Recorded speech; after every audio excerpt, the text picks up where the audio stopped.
Hello friends, welcome to channel. അപ്പോൾ നമ്മളൊന്ന് പറയാൻ പോകുന്നത് ടോപ്പ് 3 ഓൺലൈനായിട്ട് നമുക്ക് അപ്ലൈ ചെയ്യാൻ പറ്റുന്ന FD ക്രെഡിറ്റ് കാർഡുകളെ കുറിച്ചാണ് നമ്മൾ പറയാൻ പോകുന്നത്. അപ്പോൾ FD ക്രെഡിറ്റ് കാർഡ് എന്ന് പറയുന്നത് സെക്യൂർ ക്രെഡിറ്റ് കാർഡാണ്. അതായത് നിങ്ങൾക്ക് പ്രത്യേകിച്ച് നിങ്ങൾക്ക് സിബിൽ സ്കോർ ഇല്ല, നിങ്ങൾക്ക് സിബിൽ സ്കോർ ഇൻക്രീസ് ചെയ്ത് മെയിൻറ്റെയിൻ ചെയ്യണം എന്നൊക്കെ വിചാരിച്ചു കഴിഞ്ഞാൽ നിങ്ങൾക്ക് നോർമലി സിബിൽ സ്കോർ ഇല്ലെങ്കിൽ നോർമലായിട്ടുള്ള ക്രെഡിറ്റ് കാർഡ് കിട്ടില്ല. അപ്പോൾ അതിന് നിങ്ങൾക്ക് ആക്ച്വലി ഓപ്ഷൻ ഉള്ളതാണ് നമുക്ക് ഈ സെക്യൂർ ക്രെഡിറ്റ് കാർഡ് അല്ലെങ്കിൽ FD ക്രെഡിറ്റ് കാർഡ്. അതായത് ഒരു എമൗണ്ട് നമ്മൾ FD ഇട്ടിട്ട് അതിൻ്റെ ബേസിൽ കിട്ടുന്ന ക്രെഡിറ്റ് കാർഡാണ് FD ക്രെഡിറ്റ് കാർഡ് എന്ന് പറയുന്നത്. FD എന്ന് പറയുന്നത് ഫിക്സഡ് ഡെപ്പോസിറ്റ് ആണ്. അതായത് ഇപ്പോൾ ഇൻവെസ്റ്റ്മെന്റ് ആയിട്ട് നമ്മൾ FD ഇടുക എന്നൊക്കെ നിങ്ങൾ കേട്ടിട്ടുണ്ടായിരിക്കും. അതായത് നമ്മളിപ്പോൾ ഒരു ലക്ഷം രൂപ ബാങ്കിൽ കൊണ്ട് FD ഇട്ട് കഴിഞ്ഞാൽ നമുക്ക് അതുമേ 7% 8% ഇൻട്രസ്റ്റ് കിട്ടും എല്ലാ കൊല്ലം. അപ്പോൾ നമുക്കതൊരു ഇൻവെസ്റ്റ്മെന്റ് ആണ്. എത്ര കാലം എടുക്കുന്നു അത് നമുക്ക് എമൗണ്ട് നമ്മുടെ ബാങ്ക് അക്കൗണ്ടിലേക്ക് വന്നുകൊണ്ടിരിക്കും. അപ്പോൾ അതൊരു ഇൻവെസ്റ്റ്മെന്റ് മെത്തേഡ്. അതേ സെയിം സംഭവം തന്നെയാണ് നമുക്ക്, പക്ഷേ അതിന്റെ ബേസിസിൽ നമുക്കൊരു കാർഡും കൂടി കിട്ടുന്നു മാത്രം. ഇപ്പോൾ നമ്മൾ പറയാൻ പോകുന്ന 3 കാർഡുകൾ എന്ന് പറയുന്നത് magnet SBM bank credit card, Credilio SBM bank credit card. അതിൽ 2 ബാങ്കിന്റെയും SBM ബാങ്കിന്റെയാണ്. മൂന്നാമത്തെ ടാറ്റ ന്യൂ FD ക്രെഡിറ്റ് കാർഡാണ് കേട്ടോ. അപ്പോൾ ഈ 3 നമുക്ക് ഈസി ആയിട്ട് തന്നെ ഓൺലൈനിൽ അപ്ലൈ ചെയ്യാവുന്ന ക്രെഡിറ്റ് കാർഡുകളാണ്. നമുക്ക് 3 നമുക്ക് 90% ഓഫ് നമ്മൾ എത്ര എമൗണ്ട് ആണ് FD ഇട്ട് അതിന്റെ 90% നമുക്ക് ലിമിറ്റ് കിട്ടുക. 3 കാർഡും ലൈഫ് ടൈം ഫ്രീ കാർഡ് തന്നെയാണ്. അപ്പോൾ ഇതിൽ ഞാൻ ഏറ്റവും കൂടുതൽ റെക്കമെൻഡ് ചെയ്യുന്ന കാർഡ് എന്ന് പറയുന്നത് മാഗ്നറ്റ് FD കാർഡാണ്. നിങ്ങൾ പ്രത്യേകിച്ച് നിങ്ങളെ ഒരു സിബിൽ സ്കോർ ഇൻക്രീസ് ചെയ്യാനൊക്കെ ആണെങ്കിൽ നിങ്ങൾക്ക് ഉദ്ദേശിക്കുന്നതെങ്കിൽ നിങ്ങൾക്ക് ഏറ്റവും ബെസ്റ്റ് മാഗ്നറ്റ് FD കാർഡാണ്. നമുക്ക് 5000 രൂപ തൊട്ട് തന്നെ സ്റ്റാർട്ടിങ് ചെയ്യുന്നുണ്ട്. നിങ്ങൾക്ക് 5000 രൂപ ഇട്ട് കഴിഞ്ഞാൽ തന്നെ നിങ്ങൾക്ക് കാർഡ് കിട്ടും. ലൈഫ് ടൈം ഫ്രീ കാർഡ് തന്നെയാണ്. ക്രെഡീലിയോയിലും അത്യാവശ്യം കുഴപ്പമില്ലാത്തതാണ്. പക്ഷേ ക്രെഡീലിയോയിൽ ചിലപ്പോൾ നിങ്ങൾക്ക് ജോയിൻ ഫീസ് പിന്നെ വരാം, ഭാവിയിൽ വരാനുള്ള ചാൻസ് ഉണ്ട്. അപ്പോൾ അങ്ങനെ ഒരു ഇഷ്യൂസ് ഉണ്ട്. ജോയിൻ ഫീസ് ഇല്ല, പക്ഷേ ആനുവൽ ഫീസിൽ ഇഷ്യൂസ് ചിലപ്പോൾ വരാം. അപ്പോൾ അതുകൊണ്ടാണ് ഞാൻ നിങ്ങളെ റെക്കമെൻഡ് ചെയ്യാത്തത്. മാഗ്നറ്റ് ആണെങ്കിൽ നമുക്ക് full time life time free card തന്നെയാണ് കേട്ടോ. 1% നമുക്ക് ക്യാഷ് ബാക്ക് സംഭവങ്ങളൊക്കെ വരുന്നുണ്ട്. ഫിസിക്കൽ കാർഡ് ഉണ്ട്, വിർച്വൽ കാർഡ് നമുക്ക് കിട്ടും. നമുക്ക് ഈ 3 കാർഡിനും അപ്ലൈ ചെയ്യാനുള്ള നമ്മുടെ റെഫറൽ ഞാൻ താഴെ കൊടുക്കുന്നത്. നിങ്ങൾക്ക് ഏത് കാർഡാണ് നിങ്ങൾക്ക് വേണ്ടത്, ഏത് കാർഡ് നിങ്ങൾക്ക് വേണമെങ്കിൽ റെക്കമെൻഡ് ചെയ്യാം, നിങ്ങൾക്ക് അപ്ലൈ ചെയ്യാം കേട്ടോ. അപ്പോൾ ഇതിന് സിബിൽ സ്കോർ സംഭവമൊന്നും ആവശ്യമില്ല. അപ്പോൾ നിങ്ങൾ നേരത്തെ പറഞ്ഞ പോലെ തന്നെ നമ്മൾ FD കാർഡ് എടുക്കുന്നത് സിബിൽ സ്കോർ മെയിൻറ്റെയിൻ അല്ലെങ്കിൽ ഇൻക്രീസ് ചെയ്ത് കൊണ്ടുവരാനാണ്. അപ്പോൾ നിങ്ങൾക്ക് ഇപ്പോൾ ഏറ്റവും പെട്ടെന്ന് സിബിൽ സ്കോർ ഇൻക്രീസ് ചെയ്യണമെന്ന് ചോദിച്ചു കഴിഞ്ഞാൽ ഏറ്റവും ബെസ്റ്റ് മെത്തേഡ് എന്ന് പറയുന്നത് FD ക്രെഡിറ്റ് കാർഡാണ്.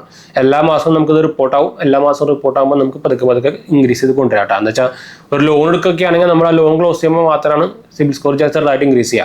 അപ്പോൾ അത് തീർച്ചയായും പ്രാക്ടിക്കൽ ആയിട്ടുള്ള സംഭവമല്ല, അല്ലെങ്കിൽ പെട്ടെന്ന് ഇൻക്രീസ് ചെയ്യാനുള്ള ഒരു മെത്തേഡേ അല്ല ലോൺ എന്ന് പറയുന്നത്. അപ്പോൾ ഏറ്റവും ബെസ്റ്റ് എന്ന് പറയുന്നത് FD ക്രെഡിറ്റ് കാർഡാണ് കേട്ടോ. അപ്പോൾ അതുകൊണ്ടാണ് ഞാൻ പറഞ്ഞത്. അപ്പോൾ കുറേ പേരായി നമുക്ക് ചോദിക്കുന്നു ഇപ്പോൾ ഏറ്റവും നല്ലത് എന്ന് വെച്ചാൽ ഈ ഒരു പ്രോബ്ലം എന്താ വെച്ചാൽ നിങ്ങൾ iOS യൂസർ ആണെങ്കിൽ നിങ്ങൾക്ക് ആക്ച്വലി SBM ബാങ്കിന്റെ കാർഡുകൾ കിട്ടില്ല. എന്ന് വെച്ചാൽ അവർക്ക് ആപ്പില്ല, നമ്മുടെ iOSലെ ആപ്പില്ല. സെറ്റ് ആപ്പ് ത്രൂ ആണ് അവർ അപ്ലൈയും മാനേജും സംഭവമൊക്കെ ചെയ്യുന്നത്. അപ്പോൾ അതുകൊണ്ട് തന്നെ സെറ്റ് ആപ്പ് ആക്ച്വലി നമ്മുടെ iOS ഇതിലില്ല. അതാണ് ഒരു പ്രോബ്ലം വരുന്നത്. അപ്പോൾ iOS യൂസർ ആണെങ്കിൽ നിങ്ങൾക്ക് ആക്ച്വലി ഓപ്ഷൻ ഉള്ളത് പിന്നെ ടാറ്റ ന്യൂ കാർഡാണ്. IDFC പോകും ഞാൻ തീരെ റെക്കമെൻഡ് ചെയ്യുന്നില്ല. നമ്മൾ അതിൻ്റെ വീഡിയോ കിട്ടണം. ഞാൻ ആക്ച്വലി നമ്മുടെ വീഡിയോ എടുക്കാൻ വേണ്ടിയിട്ട് തന്നെ അത് അപ്ലൈ ചെയ്തിട്ടും കാര്യങ്ങളൊക്കെ ഞാൻ അതിൻ്റെ അൺബോക്സിംഗ് ഒക്കെ ഞാൻ കാണിച്ചു തന്നിട്ടുള്ളതാണ്. അത് പക്ഷേ ക്ലോസ് ചെയ്യാൻ പോയിട്ട് അതിൻ്റെ കാശ് തിരിച്ചു കിട്ടാൻ പാടും എനിക്ക് മാത്രമേ അറിയുള്ളൂ. എന്ന് വെച്ചാൽ ഇവന്മാർ റിപ്ലൈ തല്ലിപ്പുള്ളി കസ്റ്റമർ കെയർ എന്ന് പറഞ്ഞാൽ അത്രയും തല്ലിപ്പുള്ളി കസ്റ്റമർ കെയർ ഞാൻ IDFC മാത്രമേ കണ്ടിട്ടുള്ളൂ തോന്നുന്നത്. അത്രയ്ക്കും അതും ഇത്രയും പ്രൈവറ്റ് ബാങ്കായിട്ട് ഇത്രയും കൂറൊക്കെ സർവീസ് കസ്റ്റമർ കെയർ ഇത്ര ഞാൻ ആദ്യമായിട്ടാണ് കാണുന്നത്. അപ്പോൾ അതുകൊണ്ടാണ് ഞാൻ അപ്പോൾ അത് റെക്കമെൻഡ് ചെയ്യാത്തത്. ഞാനെടുത്ത് 11 മാസം കഴിഞ്ഞപ്പോൾ ഞാൻ ക്ലോസ് ചെയ്തു. കാശ് കിട്ടാൻ 10-30 ദിവസം 30-30 എനിക്ക് തോന്നുന്നു 1 month പ്ലസ് എടുത്തുന്നുണ്ട് കാശ് കയ്യിൽ കിട്ടാൻ. അതും നിരന്തരമായിട്ട് റെഗുലറായിട്ട് ഇവരെ കോൺടാക്ട് എടുത്തിട്ടും കംപ്ലൈൻറ്റ് എടുത്തിട്ടൊക്കെയാണ്, അല്ലെങ്കിൽ കിട്ടൂല എന്നുണ്ട്. അങ്ങനത്തെ കഷ്ടമായിരുന്നു. അപ്പോൾ ഒരു ടിപ്സ് എനിക്ക് പറയാനുള്ളത്, നിങ്ങൾ FD ക്രെഡിറ്റ് കാർഡ് എടുക്കാൻ നോക്കുന്നുണ്ടെങ്കിൽ ആ എമൗണ്ട് അറ്റ്ലീസ്റ്റ് മിനിമം 6 monthിലേക്കെങ്കിലും അവിടെ FD കിടക്കണം. അല്ലെങ്കിൽ നിങ്ങളത് ക്ലോസ് ചെയ്യാൻ പോയി കഴിഞ്ഞാൽ അതിന് ഒരു ഫൈനും സംഭവങ്ങളൊക്കെ പിടിക്കും. അതുപോലെ തന്നെ ഇത് പെട്ടെന്നൊന്നും FD ക്ലോസ് ആയിട്ട് തിരിച്ച് നമുക്ക് കാശ് കിട്ടില്ല. മിനിമം നോർമലി ഒരു 10 days ഒക്കെയാണ് അവർ പറയുക. അപ്പോൾ എന്തായാലും ഒരു ഒരാഴ്ച 2 ആഴ്ചയൊക്കെ പിടിക്കും. അപ്പോൾ പെട്ടെന്ന് കാശ് ആവശ്യം വന്നിട്ട് ഇതെടുക്കാൻ പോയി കഴിഞ്ഞാൽ പെട്ടെന്നൊന്നും കാശ് കിട്ടില്ല. അപ്പോൾ എപ്പോഴും നിങ്ങൾ FD ഇടുന്ന എമൗണ്ട് അല്ലെങ്കിൽ FD ക്രെഡിറ്റ് കാർഡ് എടുക്കാനിടുന്ന എമൗണ്ട് മിനിമം ഒരു 6 month എങ്കിലും ഹോൾഡ് ചെയ്യണമെന്ന് വെച്ചിട്ട് മാത്രം ഇടാൻ നോക്കണം. അല്ലാത്തൊരു ഇത് ഇടാൻ പോകരുത്, അല്ലെങ്കിൽ അതിൻ്റെ പണിയായിരിക്കും, നിങ്ങൾക്ക് നഷ്ടമായിരിക്കും. അതാണ് പ്രശ്നം. എന്നുവെച്ചാൽ അവർ 6 മാസം മുമ്പ് ക്ലോസ് ചെയ്ത് കഴിഞ്ഞാൽ അവരുടെ സർവീസ് ചാർജും അതുപോലെ അവർ ആ കാർഡ് അടിച്ച ചാർജൊക്കെ നമ്മളിന്ന് പിടിച്ചിട്ട് ബാക്കി ക്യാഷ് തരുള്ളൂ. അപ്പോൾ അത് നോക്കാൻ മറക്കണം. അതുപോലെ തന്നെ നിങ്ങൾ FD കാർഡ് എടുക്കുന്നുണ്ടെങ്കിൽ അറ്റ്ലീസ്റ്റ് മിനിമം 10K എങ്കിലും FD ഇട്ടിട്ട് എടുക്കാൻ നോക്കുക. എന്താ വെച്ചാൽ നിങ്ങൾക്ക് അത്യാവശ്യം നല്ല സിബിൽ സ്കോർ വേണമെന്നുണ്ടെങ്കിൽ നിങ്ങൾ ടോട്ടൽ ലിമിറ്റിൻ്റെ 30-40% ഉപയോഗിച്ച് മന്ത്ലി ഉപയോഗിച്ച് കഴിഞ്ഞാൽ മാത്രം നിങ്ങൾക്ക് സിബിൽ സ്കോർ കറക്റ്റായിട്ട് ഇമ്പ്രൂവ് ചെയ്യുള്ളൂ. അപ്പോൾ 5000 രൂപയൊക്കെ ഇട്ടിട്ട് പിന്നെ നിങ്ങൾ അതിൽ 30% യൂസ് ചെയ്യാൻ പോയി കഴിഞ്ഞാൽ ഭയങ്കര കുറവായിരിക്കും.